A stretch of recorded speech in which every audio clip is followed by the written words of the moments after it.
extracting the product price from the e-commerce website, collecting the news headlines or the gathering the football stats from the sports website। कहने का क्या मतलब है कि web scrapping एक ऐसा प्रोसेस है जो कि ऑटोमेटिकली आपकी इंफॉर्मेशन को फेच करता है फ्रॉम एनी पर्टिकुलर वेबसाइट, और ये हेल्प करता है अपने डेटा को रिसर्च में, मशीन लर्निंग डोमेन के अंदर और डेटा एनालिटिक के डोमेन में। ठीक है, फॉर एग्जांपल आपको ई कॉमर्स की किसी, आप अमेजन की वेबसाइट पे गए और वहाँ अपने मोबाइल फ़ोन का प्राइस को स्क्रैप करने के लिए ट्राई किया वहाँ पे, तो मोबाइल फ़ोन की जितनी प्राइसिंग होगी, उसकी जो स्पेसिफिकेशन होगी, वो सारा डेटा आप स्क्रैप करके अपने सिस्टम पे ले आओगे ना एक्सेल फाइल। ठीक है, तो उसी प्रोसेस को आपको किसी पर्टिकुलर वेबसाइट के डेटा को अपने सिस्टम पे लेके आना के प्रोसेस को ही हम क्या बोलते हैं, वेब स्क्रैपिंग बोलते हैं। ठीक है, नेक्स्ट आता है आपके पास what is the difference between the web crawler and the web scraping. आप ये दो टर्म्स हमेशा देखोगे कि वेब क्रॉलर क्या होता है और वेब स्क्रैपिंग क्या होती है। जनरली इसके अंदर कंफ्यूजन रहती है कि वेब क्रॉलर क्या है, वेब क्रॉलर, पहले वेब क्रॉलर देखो क्या है। वेब क्रॉलर क्या है, वेब क्रॉलर एक ऐसा सॉफ्टवेयर है जो कि क्या करता है, आपके वेबसाइट के ऊपर जितने भी लिंक्स होते हैं, फॉर एग्जांपल ये आपके पास वेबसाइट है, उसके ऊपर ये लिंक बना हुआ है। ठीक है, तो वेब क्रॉलर के पास अपना एक डेटाबेस होता है, ये डेटाबेस है इसका। ठीक है, इस डेटाबेस के अंदर वो क्या करता है, अपनी वेबसाइट के अंदर जितने भी लिंक पार्ट है उन सबका डेटा अपने पास होगा। तो फॉर एग्जांपल ये आपका फर्स्ट लिंक है, जैसे आप इस लिंक के ऊपर क्लिक करोगे आपके पास एक नया वेब पेज ओपन हो जाएगा। इसके ऊपर दो लिंक है, ये लिंक 2 है, ये लिंक 3 है। तो जैसे आप लिंक 2 के ऊपर क्लिक करोगे आपके पास एक नया वेब पेज और ओपन हो जाएगा। यहाँ पे एक लिंक दिया हुआ है, दैट इज लिंक 4।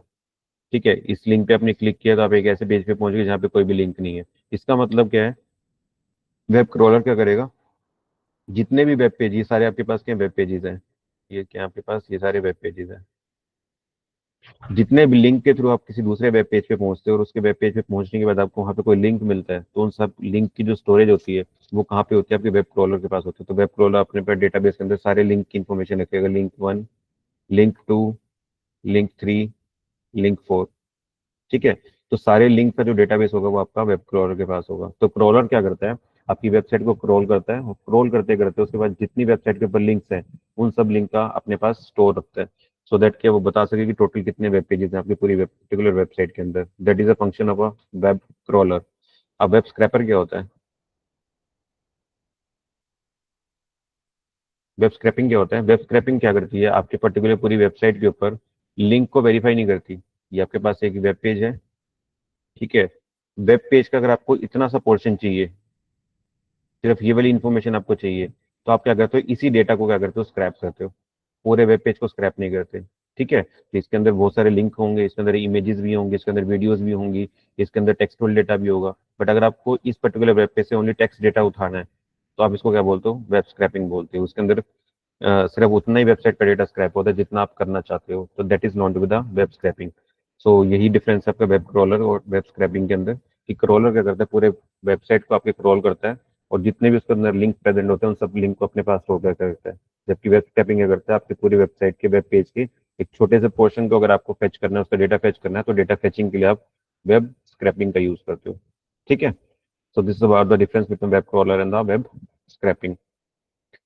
अब कितने टाइप की वेब स्क्रैपिंग होती है आपके पास, so these are the some of the types. Manual scraping, manual scraping क्या है कि अगर आप किसी पर्टिकुलर वेबसाइट पे गए और आपने वहां से डेटा को कॉपी किया और अपने सिस्टम पे पेस्ट कर लिया, तो that is not to be the copy pasting type scraping, कि आप डेटा वहां से ले रहे हो और अपनी लोकल होस्ट पे जाके वहां पे अपने सिस्टम के ऊपर फाइल में डेटा को पेस्ट कर दे रहे हो, तो इसको हम बोलते हैं मैनुअल स्क्रैपिंग।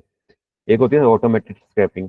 ऑटोमेटेड स्क्रैपिंग जिसका हम पाइथन की लाइब्रेरीज का यूज करके आप किसी पर्टिकुलर वेबसाइट के ऊपर से डेटा को स्क्रैप करते हो। ये वाला जो मॉड्यूल है ये हमने आज करना है, आज हम यही करेंगे, automated scraping using the Python library. तो हम पाइथन की कुछ लाइब्रेरीज का यूज करेंगे, उसका यूज करने के बाद आप एक पर्टिकुलर वेबसाइट के ऊपर जो भी डेटा होगा उसको आप क्या कर सकते हो, स्क्रैप कर सकते हो। ठीक है, वो हम करके देखेंगे प्रैक्टिकली। थर्ड आता है आपके पास एपीआई बेस्ड स्क्रैपिंग, कि आप किसी पर्टिकुलर वेबसाइट पे आजकल क्या हो रहा है कि जो डेटा फेचिंग हो रही है आपकी थ्रू एपीआईज हो रही है। ठीक है, एपीएस क्या है, ऑटोमेटिक प्रोग्राम इंटरफेस, जहाँ से आप अपने प्रोग्राम को या अपनी वेबसाइट के डेटा को एपीएस के थ्रू, एपीएस उसकी एपीआई को हिट करके आप डेटा को क्या करते हो, स्क्रैप करते हो। ये भी मैं करा दूंगा तुम्हें कि एपीएस के थ्रू डेटा को कैसे स्क्रैप किया जाता है। ठीक है, that we will also do, ये कल कर लेंगे हम एपीएस वाला। ठीक है, फोर्थ आती है आपके पास ब्राउजर ऑटोमेशन। अब आपके पास कुछ वेबसाइट स्टैटिक होती हैं, कुछ वेबसाइट आपके पास डायनेमिक होती हैं। स्टैटिक वेबसाइट वो होती है जिसका ओनली सिर्फ इंटरफेस, ओनली एक ही पेज बना होता है, उसके ऊपर कोई और लिंक पेज नहीं होता कि वो अगले अगले वेबसाइट पे या अगले वेब पेज पे मूव कर सके। तो ऐसी वेबसाइट जो स्टैटिक है, जिसका एक ही वेब पेज बना हुआ, उसको हम बोलते हैं स्टैटिक वेबसाइट। उसके ऊपर आप पाइथन की लाइब्रेरी लगा के आप सिस्टम को वहां से स्क्रैप कर सकते हो। बट अब आपकी आपकी वेबसाइट आपकी डायनेमिक है। डायनेमिक का मतलब आपकी वेबसाइट के अंदर फॉर एग्जांपल 4 वेब पेजेस बने हुए हैं और आपको चारों पेजेस की इन्फॉर्मेशन एक्सट्रैक्ट करनी है। तो उसके लिए फिर आप एक ऑटोमेशन स्क्रैपिंग यूज करते हो, जिसके लिए आप यूज करते हो tool that is known to be the Selenium tool. ठीक है, तो सिलेनियम और प्ले राइट आपके पास टूल है। सिलेनियम आजकल मार्केट में सबसे हॉटेस्ट है, इसके ऊपर सबसे ज्यादा काम हो रहा है। अगर आपको डेटा स्क्रैप करना है तो आप सिलेनियम टूल का यूज करते हो, जो कि ऑटोमेशन मोड पे काम करता है कि वो आपकी वेबसाइट को ऑटोमेटिकली ओपन करेगा, वहां से डेटा को स्क्रैप कर लेगा और आपके सिस्टम पे ले आएगा। तो that is all a complete automatic process. ठीक है, सो ये आपके पास 4 तरह की स्क्रैपिंग होती है। नेक्स्ट आते हैं आपके पास S T T request and S T T P response. ये देखो क्या होता है। जब भी आप किसी पर्टिकुलर वेबसाइट को आप यूज करते हो, आप किसी वेब पेज को कैसे फेच करते हो? आपके पास होता है क्लाइंट सर्वर आर्किटेक्चर, इसको हम क्या बोलते हैं? Client server architecture. Client server architecture कैसा होता है कि आपके पास एक क्लाइंट होता है और एक सर्वर होता है। ये आपके पास क्लाइंट है। क्लाइंट का मतलब क्या? यूजर है, जो आप यूज कर रहे हो, आपके घर पे जो सिस्टम पड़ा हुआ है। और ये सर्वर है। ये सर्वर वो है जहाँ पे आपके पास कंपनी का सारा डेटा स्टोर है। फॉर एग्जांपल, अब क्लाइंट और सर्वर आपस में इंटरेक्ट कैसे करते हैं? आपने अपने सिस्टम से एक वेबसाइट को ओपन किया, मान लो facebook.com आपने ओपन किया।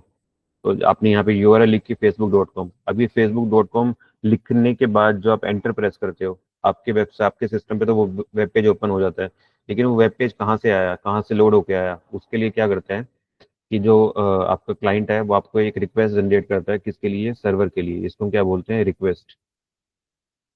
उसने रिक्वेस्ट करी किसके लिए? इस पर्टिकुलर वेब पेज के लिए। किसको की? वेब सर्वर को की। ये सर्वर किसका था? फेसबुक का सर्वर था। फेसबुक ने अपना सर्वर बनाया हुआ जिसके ऊपर फेसबुक के ऊपर सारी इन्फॉर्मेशन यहाँ पे पड़ी हुई है।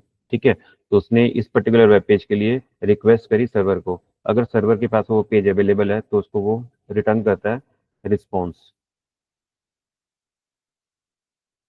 और रिस्पॉन्स में क्या होता है? आपके पास वो पर्टिकुलर वेब पेज होता है जो आप यहाँ पे देखना चाह रहे हो। तो यहाँ पे आपके पास facebook.com का एक वेब पेज ओपन हो जाएगा, जिसके अंदर टेक्स्ट बॉक्स होगा, ईमेल आईडी होगी, पासवर्ड होगा और यहाँ पे सबमिट का बटन होगा।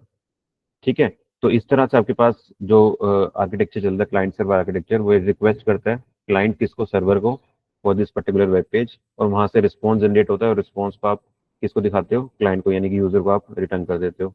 अब ये जो रिक्वेस्ट और रिस्पॉन्स आपके पास जो कमांड जाती है, इसके लिए जो हम प्रोटोकॉल यूज करते हैं, इसके लिए जो प्रोटोकॉल आप यूज करते हो उसको हम बोलते हैं HTTP. HTTP is a protocol which is used to give the request command to the server and getting the response from the server। ठीक है, तो इसके लिए हम इसको क्या बोलते हैं? HTTP रिक्वेस्ट बोलते हैं और इसको हम क्या बोलते हैं? HTTP रिस्पॉन्स बोलते हैं। ठीक है, तो जब आपको यूआरएल ओपन करते हो तो आप देखते हो कि वहाँ पे आप सबसे पहले आपके पास ये HTTP ये लिखा होता है, उसके बाद कॉलन होता है, फिर बैकस्लैश होता है, फिर आप यहाँ पे लिखते हो www.google.com।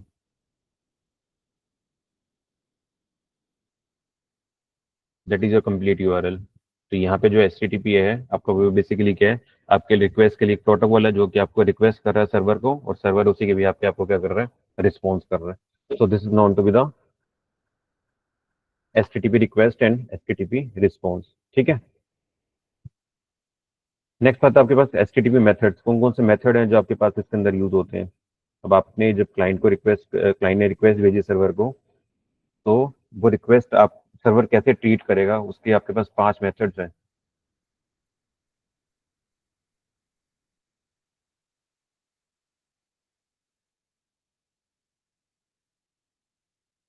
सबसे पहले मेथड आपके पास गेट मेथड। जो गेट मेथड है आपके पास, वो किस लिए होता है कि जो आपको इन्फॉर्मेशन चाहिए क्लाइंट को सर्वर से, तो उसने रिक्वेस्ट जनरेट करी, रिक्वेस्ट में उसने गेट मेथड को पास किया। गेट मेथड का मतलब है कि वो इस पर्टिकुलर वेबसाइट को आपसे चाह रहा है, facebook.com को वो गेट करना चाह रहा है, कुछ डेटा लेना चाह रहा है आपके पास, और वो डेटा रिटर्न कर देता है सर्वर आपको इसका फॉर्म में, रिस्पॉन्स की फॉर्म में। तो जब आप रिक्वेस्ट करते हो तो रिक्वेस्ट के साथ आप मैसेज पास करते हो, गेट मैसेज। गेट का मतलब होता है आप सर्वर को रिक्वेस्ट कर रहे हो कि वो अपना यहाँ से वेब पेज हमें दे। ठीक है, तो when you are requesting something to the server side, तो उसके लिए जो मेथड यूज करते हैं उसको क्या बोलते हैं, गेट मेथड बोलते हैं। सेकंड मेथड थोड़ा होता है आपके पास पुट मेथड। पुट मेथड होता है कि आपको इन्फॉर्मेशन को वेरीफाई करना है, इन्फॉर्मेशन वेरिफिकेशन के लिए। फॉर एग्जाम्पल आपके पास यहाँ वेब पेज रिटर्न हो गया, उसके ऊपर दो टेक्स्ट बॉक्स थे, ईमेल आईडी था और पासवर्ड था। यहाँ पे ईमेल आईडी था, यहाँ पे पासवर्ड था, और यहाँ पे सबमिट का बटन था। तो आपने यहाँ पे अपनी ईमेल आईडी डाली और अपना पासवर्ड डाला, सबमिट बटन पे क्लिक किया। जैसे बटन पे क्लिक किया तो ये वेब पेज कहाँ जाएगा, सर्वर के पास जाएगा। सर्वर के फेसबुक सर्वर के ऊपर अपना डेटाबेस होगा जिसके अंदर आपके पास आपकी ईमेल आईडी और पासवर्ड स्टोर्ड होंगे ऑलरेडी, जो आपने इनिशियली बनाए होंगे। अब वो क्या करेगा, अपने डेटाबेस में से आपकी ईमेल आईडी को मैच करेगा। तो ये जो मैच करने वाला जो प्रोसेस है, इसका मतलब जो वेरीफाई करने वाला जो प्रोसेस है, उसके करते हैं, that is known to be the put method. ठीक है, once the information is verified, आपका ईमेल और आईडी पासवर्ड मैच हो जाएगा, तो वो आपको रिटर्न कर देगा आपका अगला वेब पेज, जो कि आपका खुद का होम पेज होगा, जो आपने फेसबुक पे बनाया होगा। ठीक है, तो थिंग्स को वेरीफाई कराने के लिए you will use a put method. ठीक है, थर्ड मेथड होता है आपके पास, सॉरी, पुट की जगह पोस्ट होता है, यहाँ पे गलत बता दिया, वहाँ पे पोस्ट है। पुट में आप इंफॉर्मेशन को अपडेट करते हो, यहाँ पे इसको करेक्ट कर लेना, दिस इज योर पोस्ट।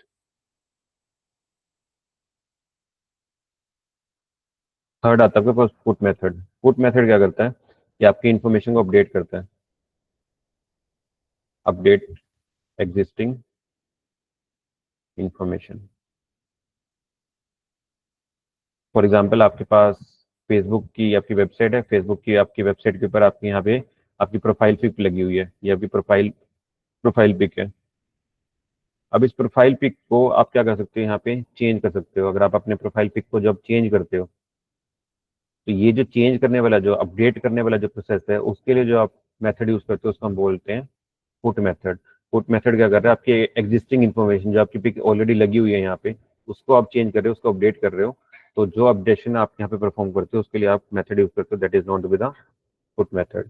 ठीक है, फोर्थ फोर्थ आता है आपके पास पैच मेथड। पैच और डिलीट। पैच मेथड क्या करता है,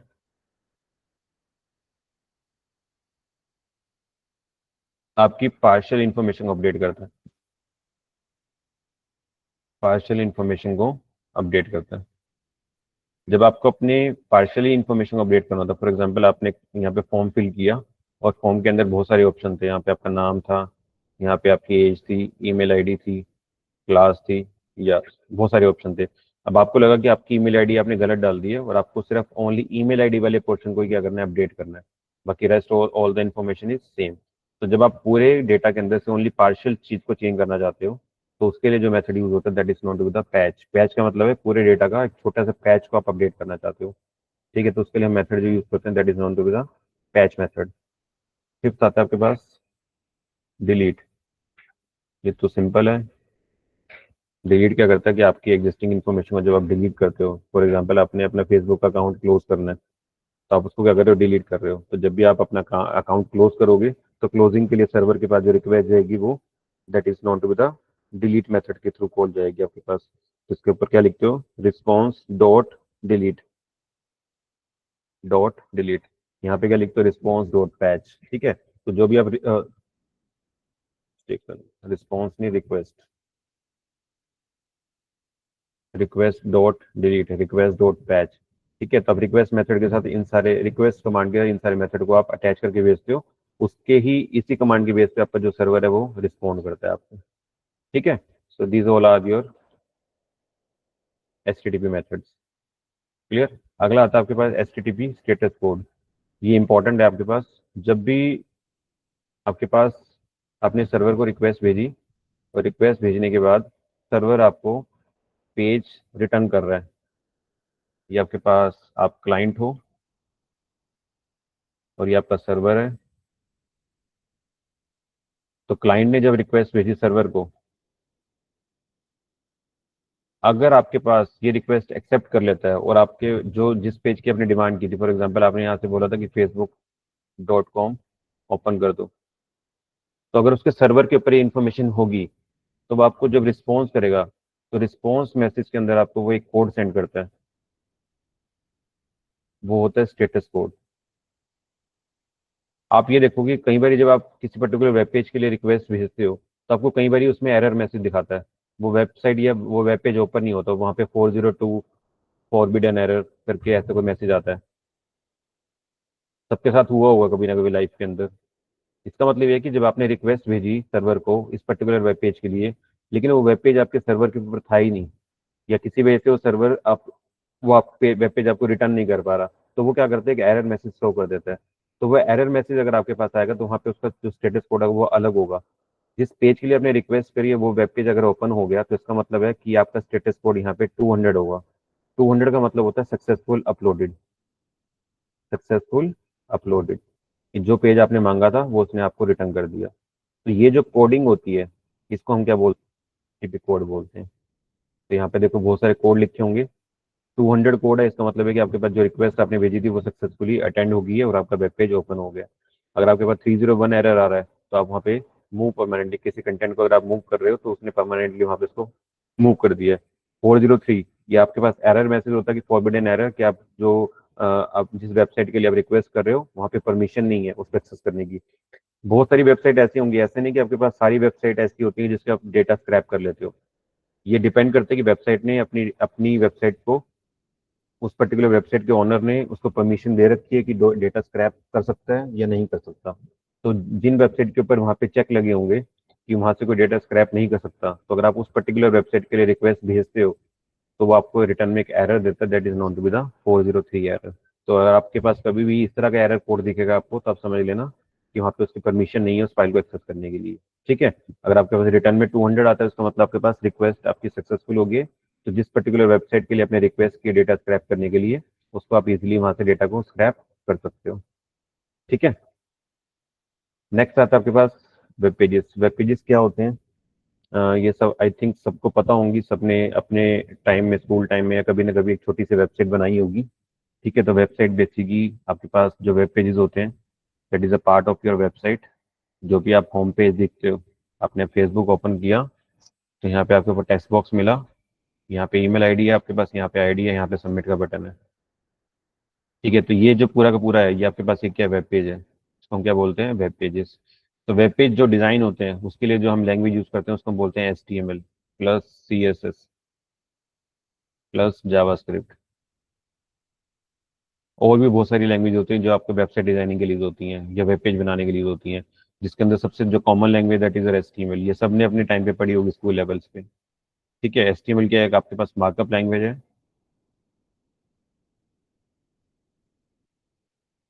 जो कि इसके अंदर हम क्या यूज़ करते हैं, टैग्स यूज़ करते हैं। टैग्स दो तरह के होते हैं, एक होता है आपके पास कंटेनर टैग, एक होता है आपके पास एम्प्टी टैग। जो कंटेनर टैग होते हैं वो क्या होते हैं, वो ओपनिंग भी होते हैं और वो क्लोजिंग भी होते हैं। फॉर एग्जाम्पल यहाँ पे हेड टैग है,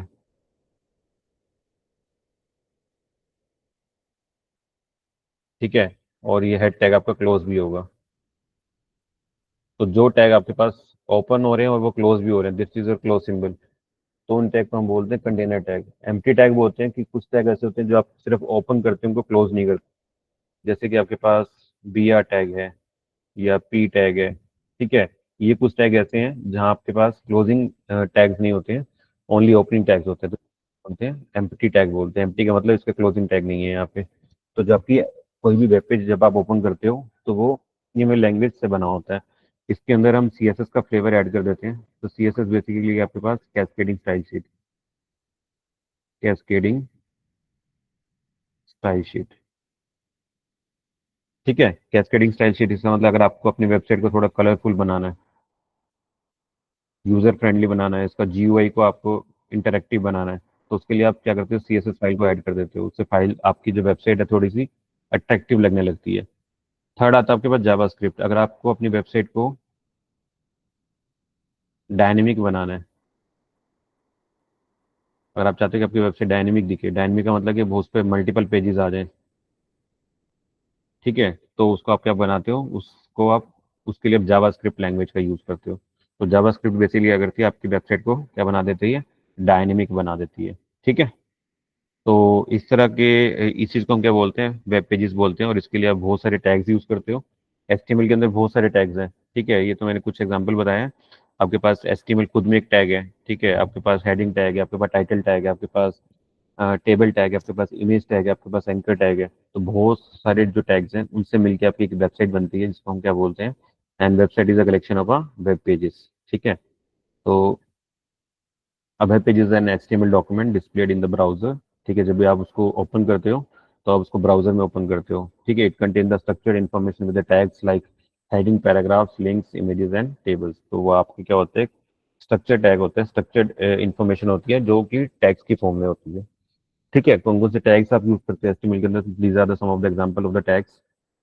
एचटीएमएल आपके पास रूट एलिमेंट के लिए head tag, body tag, H1 से H6 ये हेडिंग टैग्स होते हैं आपके पास, P paragraph tag, A for the anchor tag. अगर आपको लिंक क्रिएट करना है तो आप एंकर टैग यूज करते हो। डिव टैग होता है अगर आपको डिवाइड करना है अपने उसको डॉक्यूमेंट को। स्पैन होता है, टेबल टैग होता है, टेबल टैग होता है आपके पास अगर आपको टेबल क्रिएट करनी है, टेबल के रोज को डिफाइन करता है, कॉलम्स को डिफाइन करता है। तो these are the some of the tags in the HTML. इसके अलावा और बहुत सारे टैग्स होते हैं, तो you can just scroll out the documentation of the HTML, so you will get the lot of tag in HTML. तो जब भी आप वेब स्क्रैपिंग हम करेंगे, अभी स्टार्ट करेंगे, तो आप वेबसाइट का जो स्ट्रक्चर होता है उसको समझने के लिए, बेसिकली जो वेबसाइट है वो बनी किसके अंदर है, एचटीएमएल के अंदर बनी होगी या फिर सीएसएस में या जावास्क्रिप्ट के अंदर। तो जब भी आपको डेटा को स्क्रैप करना पड़ेगा ना, तो आपको उसको वेबसाइट का एचटीएमएल कोड को समझना होगा, इसलिए आपको एचटीएमएल टैग समझने जरूरी है। फॉर एग्जाम्पल देखो, आज जिस वेबसाइट के ऊपर हमने स्क्रैप करना डेटा को, वो आपके पास ये वेबसाइट है। ये आपके पास एक बीबीसी स्पोर्ट्स का वेबसाइट है, जहाँ पे आपके पास प्रीमियर लीग, फुटबॉल लीग की एक इन्फॉर्मेशन है, प्लेयर्स की इन्फॉर्मेशन है। यहाँ पे प्लेयर्स के नाम है, और यहाँ पे प्लेयर्स की कंट्री है, उस प्लेयर ने कितने गोल किए हैं, कितने असिस्ट किए हैं, उसने कितने टोटल मैचेस खेले हैं, उस गोल पर 90 मिनट्स क्या रेशो थी, मिनट पर गोल क्या था, टोटल शॉट कितने थे, गोल कन्वर्जन कितने थे, शॉट की एक्यूरेसी कितनी थी। ये सारी इन्फॉर्मेशन प्लेयर वाइज दे रखी है, साथ में उसका क्या दे रखा है, कंट्री नेम, जो ये जो प्लेयर है वो कौन सी कंट्री से खेलता है, ठीक है। साथ में उसके लोग हैं और उसका आपके यहाँ पे सीरियल नंबर दिया हुआ है। तो आपको बेसिकली अगर इस डेटा को फेच करके अपने डेटा फ्रेम उसमें क्रिएट करना हो, तो आप इस डेटा को कैसे स्क्रैप कर सकते हो। तो ये एक वेबसाइट है आपके पास, है ना, ये आपकी वेबसाइट बनी हुई है वीवी स्पोर्ट्स की। तो अगर आप इसको, इसके ऊपर आप इस वेबसाइट के ऊपर यहाँ पे राइट क्लिक करो और यहाँ पे इंस्पेक्ट वाले पे बटन पे क्लिक करो, तो जैसे मैं इस पे क्लिक करूंगा तो साइड में देखो एक डॉक्यूमेंट ओपन हो जाएगा। ये डॉक्यूमेंट अगर आप देख रहे हो तो ये आपके पास सारा एचटीएमएल डॉक्यूमेंट है। इसका फर्स्ट टैग देखोगे, that is your HTML tag, यानी वो एचटीएमएल टैग से स्टार्ट हुआ है। उसके बाद हेडिंग टैग है, उसके बाद बॉडी टैग है। देखो जैसे मैं टैग पे मूव कर रहा हूँ ना, आप राइट साइड, लेफ्ट साइड पे देखो, अपनी वेबसाइट आपके यहाँ पे शेड हो जा रही है। यानी कि बॉडी टैग पे मैंने जैसे ही यहाँ पे कर्सर को रोका तो आपकी पूरी पूरी वेबसाइट यहाँ पे हाईलाइट होगी। इसका मतलब पूरी वेबसाइट का जो कोड है वो आपका बॉडी टैग के अंदर लिखा हुआ है। अब मैं देखो डिव टैग पे जाऊंगा, यहाँ पे जैसे जैसे आप टैग्स पे जाते रहोगे आपके यहाँ पे कर्सर में शेडेड हल्के हल्के अलग होते रहेंगे। इस डिव टैग में मैं रुक गया, इसका मतलब यहाँ पे जो हाईलाइटेड पोर्शन आपके पास, ये वाला जो पोर्शन है, तो देखो जैसे मैं इस पे आऊंगा तो वो ये वाला पोर्शन हाईलाइट हो जाएगा। इसका मतलब ये वाला जो पर्टिकुलर रो है वो इस वाले टैग से डिजाइन हो रखी है। क्लियर है। तो जब भी आप डेटा को स्क्रैप करते हो तो आपको ये कोड रीड करना आना चाहिए, क्योंकि इस कोड को रीड कर का यूज करके ही हम अपने डेटा को क्या करेंगे, स्क्रैप करेंगे इन पाइथन, ठीक है। तो बेसिकली दिखाने का मतलब यही था कि आप जिस वेबसाइट के ऊपर काम कर रहे हो आपको उसका एचटीएमएल का जो स्ट्रक्चर है वो समझ में आना चाहिए, ठीक है। तो अभी के मैं इसके लिए मैं इसको क्लोज कर देता हूँ, get back to our topic. Okay, next आता है आपके पास Python library for web scraping. अब हम अपने डेटा को स्क्रैप करने के लिए पाइथन की कौन कौन सी लाइब्रेरीज का यूज करेंगे, क्योंकि हम मैनुअली स्क्रैपिंग नहीं करेंगे, हम कॉपी पेस्ट नहीं करेंगे। हम क्या करेंगे, पाइथन का कुछ कोड यूज करेंगे, सो दैट कि आपके पास उस पर्टिकुलर वेबसाइट पे वो कोड चले और उसका सारा सारा डेटा ऑटोमेटिकली आपके सिस्टम पे स्क्रैप होकर आपके सिस्टम पे एज अ डेटा फ्रेम में स्टोर हो जाए, ठीक है। सो उसके लिए हम जो लाइब्रेरीज इंपॉर्टेंट यूज करते हैं पाइथन के अंदर, सबसे पहली लाइब्रेरी आपके पास रिक्वेस्ट लाइब्रेरी। रिक्वेस्ट लाइब्रेरी क्या होगी, सबसे पहले आपको इनिशियली क्या करना पड़ेगा, आपको अपनी वेबसाइट से कनेक्ट होना पड़ेगा। फॉर एग्जाम्पल अगर हम यहाँ पे, हम एक क्लाइंट हैं और हमें बीबीसी स्पोर्ट्स वाला जो अभी हमने देखा था उस वाली वेबसाइट के ऊपर कनेक्ट करना है, तो सबसे पहले यहाँ पे जो बीबीसी का सर्वर होगा, ये बीबीसी का सर्वर होगा, हमें इस पर्टिकुलर वेबसाइट को ओपन करना है। तो इसके लिए मेरे को यहाँ से रिक्वेस्ट जनरेट करनी पड़ेगी। मैं इसे रिक्वेस्ट करूंगा, रिक्वेस्ट के अंदर मैं गेट मेथड यूज करूंगा। तो मैंने इससे क्या बोला कि मेरे को ये जो पर्टिकुलर वेब पेज है वो मेरे को यहाँ से ओपन करके दो। अगर वो रिटर्न के अंदर जब वो रिस्पॉन्स कर रहा होगा, अगर उसने रिस्पॉन्स में 200 भेज दिया मेरे को, तो 200 का मतलब है कि वो वेब पेज वो मेरे को उसने दे दिया और वो वेब पेज मेरे सिस्टम पे आ गया। अब वो जो वेब पेज आया ना मेरे सिस्टम पे, वो आपके पास एक HTML डॉक्यूमेंट आया है,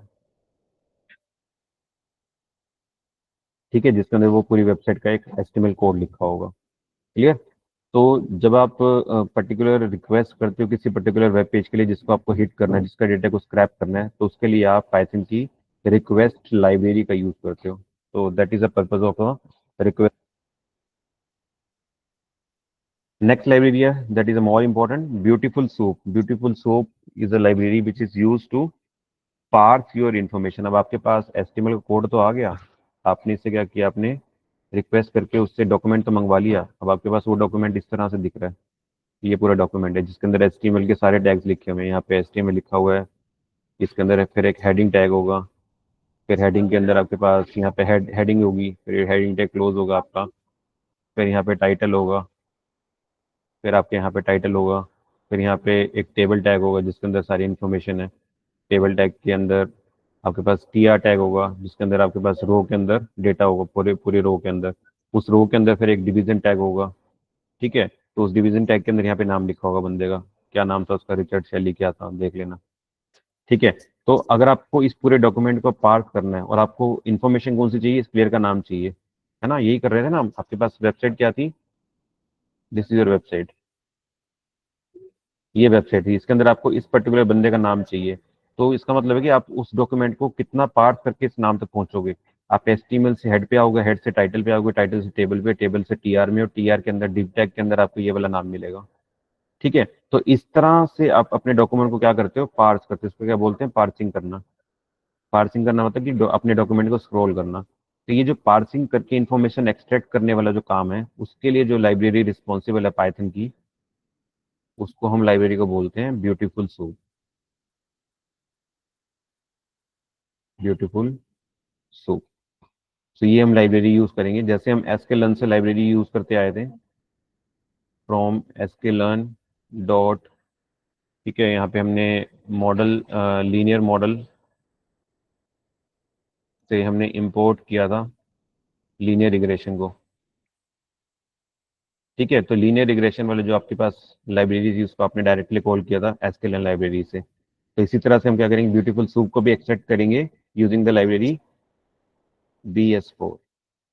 ठीक है, वो हम कोड में देखेंगे कैसे हम इसके लाइब्रेरी का यूज करना है हमें।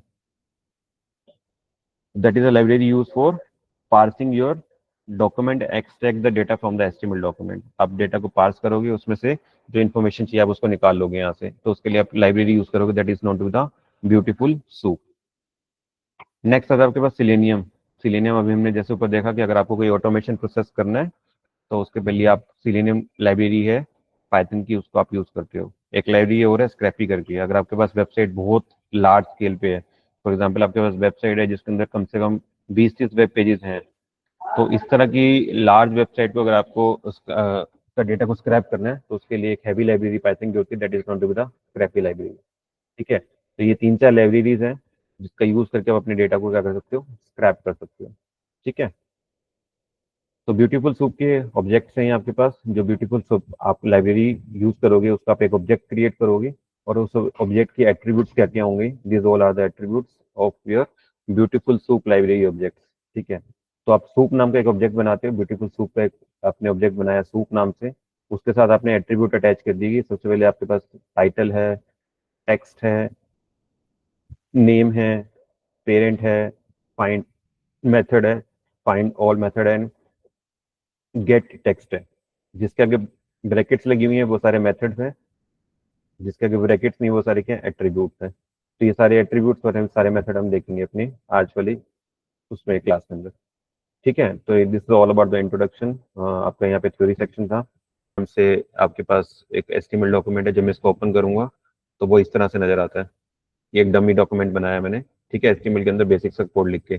Welcome to HTML basics, this is simple paragraph. इसके अंदर मैंने ये 3 टैग्स यूज किए हैं, लिंक है बेसिकली, 3 एंकर टैग यूज किए हैं यहाँ पे। तो ये सारे एंकर टैग है आपके पास, यहाँ पे आपके पास ये सारा टेक्स्ट लिखा होगा, ये सारा बॉडी पार्ट के अंदर है। तो अगर मैं आपको इसका वो दिखाऊं कि इसका जो नोटपैड वाला डॉक्यूमेंटेशन है वो किस तरह से है,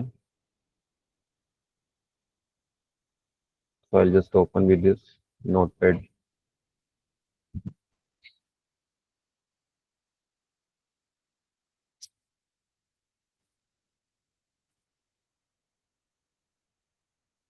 तो ये आपके पास HTML कोड है जिसके अंदर आपके पास टैग्स हैं, हेड टैग है, टाइटल टैग है, हेड टैग क्लोज है, फिर बॉडी के अंदर हेडिंग है, आपके पास पैराग्राफ टैग है। ठीक है, ये सारे आपके पास एंकर टैग्स हैं, ए टैग फॉर एंकर टैग, दो तीन तीन एंकर टैग है। ठीक है, तो ये सारा आपका डॉक्यूमेंटेशन है इस पर्टिकुलर इस HTML डॉक्यूमेंट का। ठीक है, तो अब हम देखेंगे इसी के अंदर जो हमारे पास डेटा है उसको हम कैसे स्क्रैप कर सकते हैं। ये डेटा हमारे लोकल सिस्टम पे है, तो सबसे पहले हम ट्राई करेंगे लोकल सिस्टम से डेटा को फेच करने का। उसके बाद हम अगर टाइम बचेगा तो हम अपनी वेबसाइट के ऊपर जो हमने अभी वेबसाइट दिखाई है उसको हम पार्स करना सीखेंगे। ठीक है, अगर टाइम परमिशन नहीं देगा तो will do it by tomorrow. ठीक है, तो सबसे पहले देखो कि मैं अपने यहाँ पे जुपिटर नोटबुक ओपन कर लेता हूँ।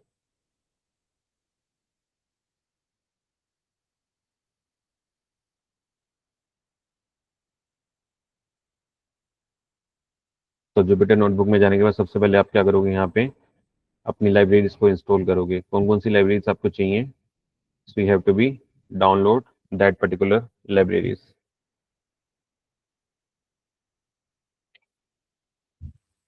सबसे पहले मैं इंपोर्ट कर लेता हूँ रिक्वेस्ट।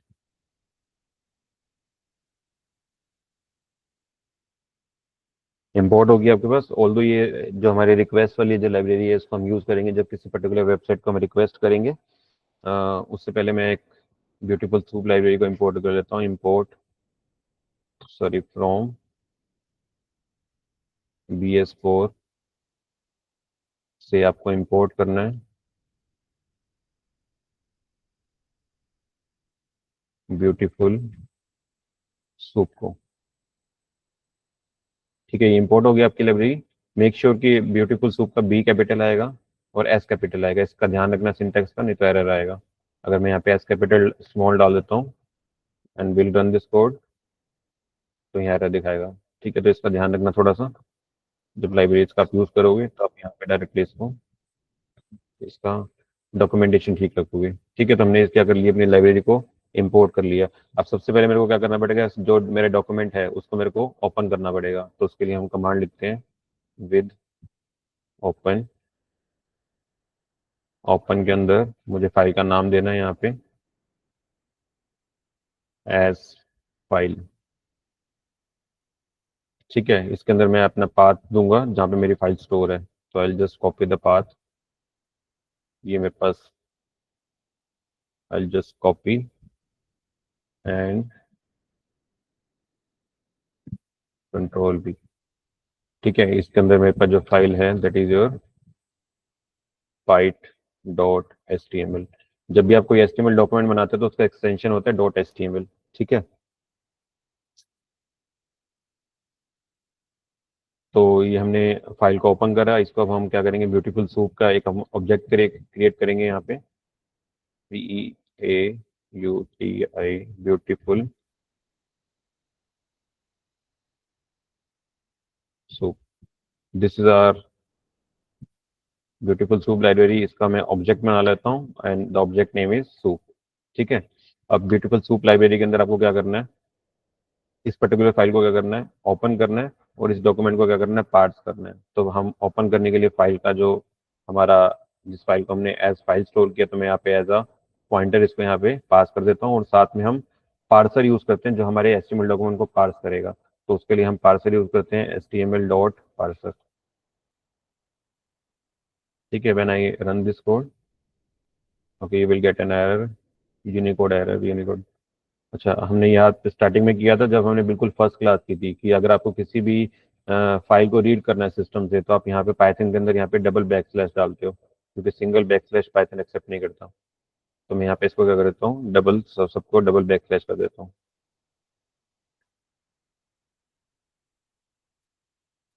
यस,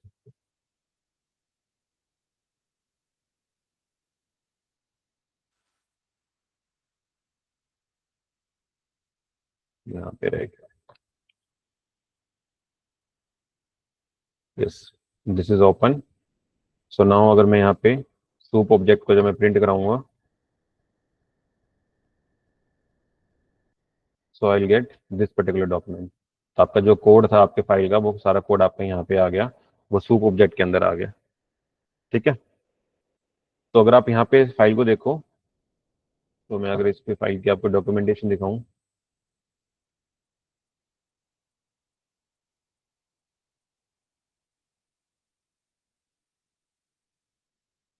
तो अगर आप इस फाइल का स्ट्रक्चर देखोगे ना, तो यहाँ पे अनस्ट्रक्चर्ड डॉक्यूमेंट है, आपका सारा का सारा जो कोड है वो एक ही सीक्वेंस में लिखा होगा, है ना। अगर आपको यूजर को रीड करना हो कि एंकर टैग ढूंढना हो यहाँ पे, तो एंकर टैग किसके अंडर आएगा, तो आप यहाँ से इसको जज नहीं कर सकते। अगर ऐसा होता कि आपके पास डॉक्यूमेंटेशन ऐसा होता आपका, कि आपके पास डॉक्यूमेंट ऐसा है कि आपके पास हेड है यहाँ पे, उसके ऊपर HTML लिखा हुआ है, उसके बाद फिर आपके पास यहाँ पे टाइटल टैग है, फिर यहाँ पे टाइटल टैग के अंदर कुछ लिखा हुआ है, और टाइटल टैग आपका यहाँ पे एंड हो जा रहा है, फिर आपके पास यहाँ पे बॉडी टैग शुरू हो जाता है, फिर बॉडी टैग के अंदर पैराग्राफ टैग है, पैराग्राफ के टैग के अंदर एंकर टैग है। ठीक है। इस तरह से आपके पास डॉक्यूमेंटेशन है। अगर आपके पास ये डॉक्यूमेंटेशन एक स्ट्रक्चर्ड फॉर्म में आ जाए कि आपके पास पहले HTML टैग है, HTML के अंदर आपके पास हेड टैग है, हेड टैग के अंदर आपके पास टाइटल टैग है, और टाइटल के अंदर आपके पास बॉडी टैग है, बॉडी के अंदर आपने एक पैराग्राफ टैग बनाया हुआ है, पैराग्राफ के अंदर आपने एंकर टैग बनाया हुआ है। ठीक है। तो अगर आपके पास ये वाला स्ट्रक्चर हो और ये वाला स्ट्रक्चर हो, तो which one is easy to read आपके पास। अगर आपको इस टैग तक पहुंचना है, तो आप ये बता सकते हो कि पहले HTML के अंदर एक हेड टैग है, हेड टैग के अंदर एक टाइटल टैग है, टाइटल के अंदर एक बॉडी टैग है, बॉडी के अंदर एक पैराग्राफ टैग है, उस पैराग्राफ टैग के अंदर एक एंकर टैग है। तो you can move from root to this particular level, आप ऊपर से नीचे तक एक इजीली स्ट्रक्चर की फॉर्म में आ सकते हो। लेकिन अगर आप इस स्ट्रक्चर को देखो कि यहाँ पे कोई स्ट्रक्चर नहीं फॉलो हो रहा, आपके पास एक सीक्वेंस के अंदर सारा डेटा आ रहा है। ठीक है। तो अगर आपको इस तरह के सीक्वेंस में आपको स्ट्रक्चर्ड फॉर्म में डेटा लेके आना हो, तो उसके अंदर हम ब्यूटीफुल सूप के अंदर एक फंक्शन होता है स्पिटिफाई करके। तो अब आपके पास ये सारा डॉक्यूमेंट एक स्ट्रक्चर के अंदर आ रहा है, तो अगर आपको इसको एक प्रॉपर डॉक्यूमेंटेशन में लेके आना हो, तो आप क्या यूज करते हो, सूप ऑब्जेक्ट में से एक फंक्शन होता है सूप डॉट स्पिटिफाई, स्पिटिफाई नहीं, प्रिटिफाई, PRE।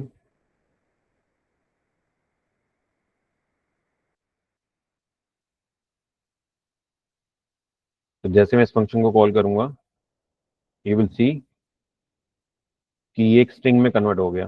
ठीक है। अगर आप इसका टाइप देखना चाहो, ये फंक्शन क्या कर रहा है आपके पास, बेसिकली इसको एक स्ट्रिंग में कन्वर्ट कर दे रहा है। तो अगर इसका आप टाइप नोट करो यहाँ पे, तो it is a type of a string.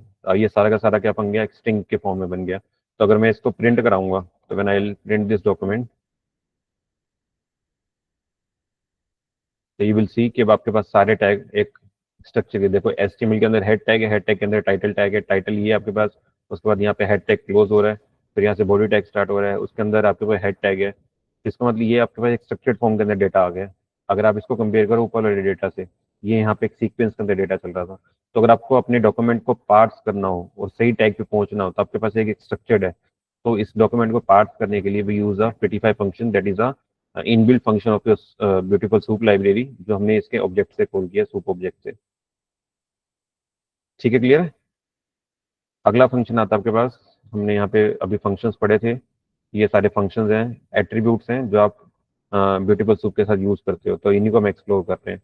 तो next function is your title function. अगर आपको अपने डॉक्यूमेंट में से ओनली टाइटल टैग को निकालना हो, इसके अंदर आपके पास टाइटल टैग कौन सा है, ये टैग आपके पास टाइटल टैग है। इफ यू वांट कि ओनली टाइटल टैग को आपको फेच करना है, तो आप क्या लिखते हैं यहाँ पे, सूप डॉट टाइटल।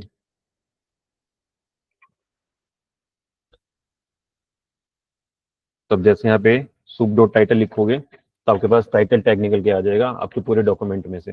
यानी कि इस पूरे डॉक्यूमेंट में से जो आपके पास टाइटल टैग होगा, this is your title tag, ये पूरा टाइटल टैग आपके पास फेच होके यहाँ पे आ जाएगा। ठीक है। इसी तरह से आप किसी भी टैग नेम का यूज करके उस पर्टिकुलर टैग को आप अपने डॉक्यूमेंट में से निकाल सकते हो। फॉर एग्जाम्पल, अगर आपको एंकर टैग निकालना है, तो सूप डॉट ए लिखोगे, तो आपके पास सारे, तो आपके पास जो एंकर टैग हो वो यहाँ पे आ जाएगा। ऑल दो आपके पास जो एंकर टैग की, आपके पास 3 एंकर टैग थे, लेकिन ये ऑब्जेक्ट क्या रिटर्न करता है, आपके पास ये रिटर्न करता है आपके पास कि जो फर्स्ट अकरेंस होती है, अगर आपके पास मल्टीपल टैग्स हैं आपके डॉक्यूमेंट के अंदर, तो जो फर्स्ट अकरेंस होगी टैग की, वो आपको डिस्प्ले करेगा। अगर देखो यहाँ पे एंकर टैग आपका पहला ये वाला था, दूसरा ये वाला था, और थर्ड वन आपका ये वाला था, तो हमेशा ये वाला फर्स्ट टैग रिटर्न करेगा। google.com, यहाँ देखोगे google.com। ठीक है, तो आप टैग नेम से भी आप किसी भी टैग को यहाँ से उठा सकते हो। For example soup dot P tag किया मैंने यहाँ पे, तो ये आपका पहला पैराग्राफ टैग आ जाएगा, this is the first paragraph tag. ठीक है, तो by tag name you can search to the any tag, और you can parse any tag from your document. ठीक है, क्लियर है? अगर आप इसका टाइप देखो यहाँ पे, फॉर एग्जाम्पल, चलो पहले इससे पहले आप ये देखो कि आपके पास नेक्स्ट फंक्शन आता है, text function. Next attribute is your text. अब अगर आपको इस पूरे टैग में से, ये पूरा टैग है, इसमें से आपको ये वाला टेक्स्ट चाहिए जो आपका यूजफुल इंफॉर्मेशन थी, तो आप इसको कैसे फेच करोगे? सबसे पहले आप क्या करोगे, उस टैग के ऊपर जाओगे, पूरे डॉक्यूमेंट के उस टैग पे जाओगे, टैग पे आप चलेंगे सूप डॉट टाइटल से। I just copy here and मैं इसको पेस्ट कर देता हूँ यहाँ पे। अब इस वाले इससे क्या रिटर्न होगा, व्हेन आई एंटर दिस, इससे आपके पास पूरा टैग रिटर्न होगा। अब आपको टैग के अंदर वाली इंफॉर्मेशन चाहिए, ये वाली, तो आप इसके ऊपर क्या लगा देते हो, डॉट टेक्स्ट लगा देते हो। तो टेक्स्ट से क्या होगा, पूरे टैग की टेक्स्ट वाली इंफॉर्मेशन को फेच कर लेगा। So when I enter this, तो देखो उसका अंदर वाला पार्ट आ गया है, सिर्फ ओनली ये टाइटल टैग हट गया यहाँ से, only my first HTML page ये वाला रिटर्न हो गया। तो व्हेन यू चेक योर, इसका अगर आप टाइप चेक करोगे, तो ऑल दो ये स्ट्रिंग है कि आपको यहाँ पे नजर भी आ रहा है कि जिसने आउटपुट रिटर्न करी है आपको इन्वर्टेड कॉमा के अंदर की है। तो जब आप इसको यहाँ पे टाइप देखना चाहोगे, टाइप, तो type is your string type. तो अगर ये स्ट्रिंग टाइप है, तो इसका मतलब पाइथन के जितने भी स्ट्रिंग फंक्शन है वो आप इसके ऊपर अप्लाई कर सकते हो। If this is the string, तो you can apply the all the string function into the Python. Example, अगर आप इसको सबको अपर लेटर में कन्वर्ट करना चाहते हो, तो I will put it here, सारे के सारे आपकी स्ट्रिंग अपर लेटर में कन्वर्ट हो जाएगी, because upper is your string function. अगर आप यहाँ पे इसको लोअर में कन्वर्ट करना चाहते हो, तो आप क्या लिखते हो, लोअर, तो सारी स्ट्रिंग लोअर स्ट्रिंग में कन्वर्ट हो जाएगी। इसका मतलब है कि अगर आपके पास कोई भी स्ट्रिंग रिटर्न हो रही है, तो उसके ऊपर आप पाइथन के सारे स्ट्रिंग फंक्शन अप्लाई कर सकते हो। ठीक है, क्लियर है? नेक्स्ट आता है आपके पास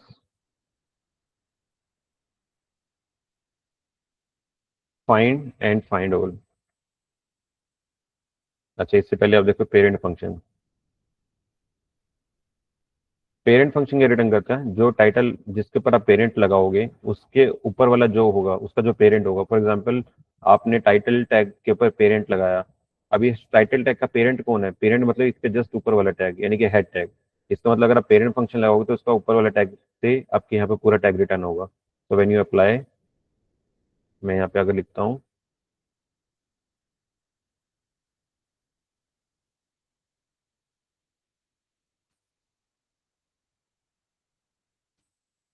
when apply hair soap dot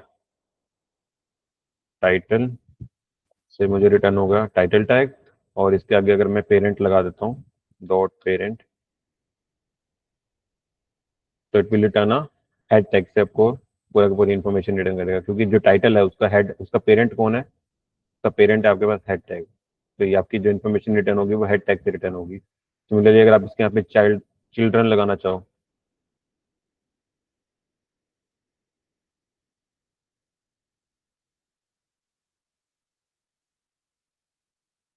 children होता है, चाइल्ड होता है,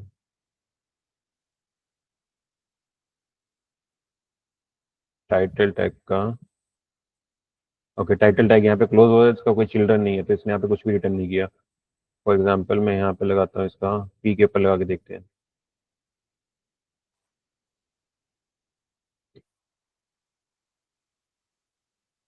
एक बार इसका चिल्ड्रन होता है, चाइल्ड होता है, आई एम नॉट श्योर।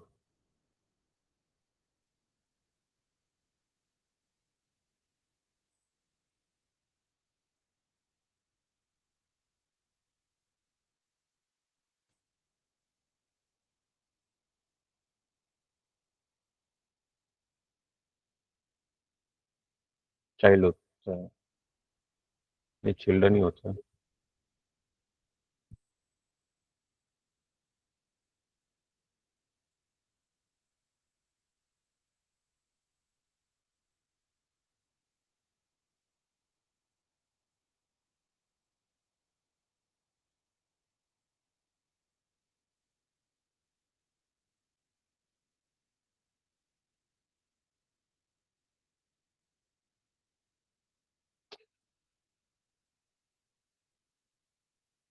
चलो एक एक इसको स्किप करते हैं, विल सी नेक्स्ट पेज को मैं देख लूंगा, ये चल के मेरे यहाँ पे।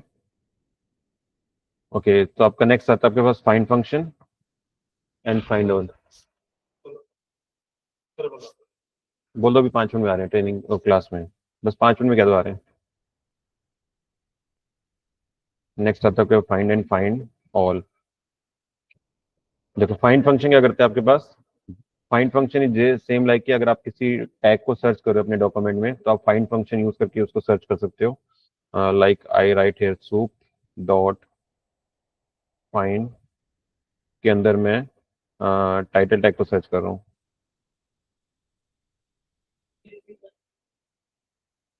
ओके, ये आप लिखोगे इन्वर्टेड कॉमा के अंदर, तो आपके पास टाइटल टैग सर्च हो जाएगा। तो बेसिकली जो आप यहाँ पे डायरेक्टली टैग नेम से सर्च कर रहे थे, फाइंड फाइंड मेथड भी आपके पास क्या करता है, आपके फर्स्ट अकरेंस को यहाँ पे सर्च करके दे रहा है। ठीक है, सिमिलर फंक्शन आप बाय नेम करना चाहो बाय नेम कर सकते हो, अगर आप उससे करना चाहो तो आप उससे कर सकते हो, फाइंड फंक्शन से कर सकते हो। ठीक है, फाइंड ऑल क्या करता है, फाइंड ऑल क्या करता है कि अब आपके पास देखो फाइंड फंक्शन क्या कर रहा है, अगर मैं यहाँ पे एंकर टैग प्रिंट कराऊं तो आपके पास 3 एंकर टैग थे, लेकिन वो सिर्फ single occurrence of anchor tag print करके दे रहे हैं यहाँ पे। आपके पास डॉक्यूमेंट के अंदर 3 टोटल एंकर टैग थे, लेकिन आप उसको सिर्फ ओनली 1 प्रिंट करके दे रहा है। ऐसा क्यों? क्योंकि find function only first occurrence देता है, लेकिन फाइंड ऑल क्या करता है कि आपके पास जितने भी एंकर टैग होंगे आपके पूरे डॉक्यूमेंट के अंदर, सूप डॉट फाइंड ऑल। अब मैं इसमें अगर ए पैच करूंगा तो सारे के सारे जितने एंकर टैग होंगे वो सारे के सारे आपके पास डॉक्यूमेंट में आ जाएंगे। देखो तीनों के तीनों एंकर टैग आ गए आपके पास पूरे डॉक्यूमेंट के अंदर। कितने एंकर टैग थे यहाँ पे, 1 2 3। तो फाइंड ऑल मेथड से क्या करोगे आप, जितने भी अकरेंस है उस टैग की वो सारी की सारी आपके पास रिटर्न हो जाएंगी। फाइंड मेथड क्या करता है कि ओनली सिंगल अकरेंस देता है, और वो भी कौन सी अकरेंस, जो कि फर्स्ट टाइम आपका एंकर टैग एनकाउंटर हुआ होगा। तो only first occurrence of your this tag will return by the find method and the all the occurrence is returned by the find all method। ठीक है, अगला function आता है आपके पास get underscore text।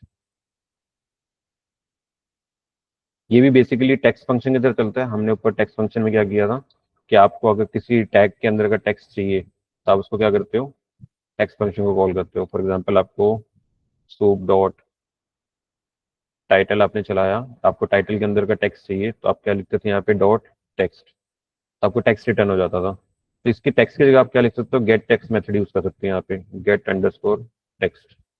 इसको यूज करने का क्या मतलब है, गेट टेक्स्ट फंक्शन आपके पास एक पैरामीटर देता है स्ट्रिप करके। स्ट्रिप की वैल्यू को अगर आप ट्रू कर देते हो तो बेसिकली क्या करता है ये स्ट्रिप मेथड, क्या करता है कि आपके पास जब आप अपने टेक्स्ट को गेट कर रहे होंगे या आप अपने टेक्स्ट को प्रिंट करा रहे होंगे, तो हो सकता है कि जो आपके पास टेक्स्ट आ रहा हो उसके आगे या पीछे कहीं ना कहीं वाइट स्पेसेस हों। ठीक है, ऑल्दो वो सिर्फ वो टेक्स्ट में जो सिंपल टेक्स्ट मेथड है वो क्या करेगा, ओनली सिर्फ आपके टेक्स्ट को हटा के बीच वाला टेक्स्ट आपको दे देगा। लेकिन अगर उस टेक्स्ट के साइड में इस साइड या इस साइड कहीं पे भी अगर आपके पास ब्लैंक या वाइट स्पेसेस होंगे, तो गेट टेक्स्ट मेथड क्या करता है, वो सारे रिमूव कर देता है उन सारे वाइट स्पेसेस को भी। बस इसका सिर्फ एक यही एडवांटेज है। नहीं तो टेक्स्ट और गेट टेक्स्ट दोनों सेम है। गेट टेक्स्ट मेथड ओनली आपके पास स्ट्रिक्ट स्ट्रिप एट्रीब्यूट से आपके वाइट स्पेसेस को रिमूव कर देता है। अगर आपके टेक्स्ट के आगे पीछे कोई भी वाइट स्पेसेस हैं तो उसको वहां से रिमूव करके आपका आउटपुट देगा। लेकिन टेक्स्ट जो सिंपल एट्रीब्यूट है वो विद वाइट स्पेसेस या विद ब्लैंक स्पेसेस आपको टेक्स्ट रिटर्न करता है। Only this is the difference. ठीक है, तो हम generally gate text method use करते हैं सो दैट कि अगर आपके डेटा के अंदर वाइट स्पेसेस हों तो आप उसको वहां से रिमूव कर सकते हो। ठीक है, these all are the some of the attributes and the function of the Beautiful soup library, जो हमने अपने एक लोकल डॉक्यूमेंट के ऊपर चला के देखा।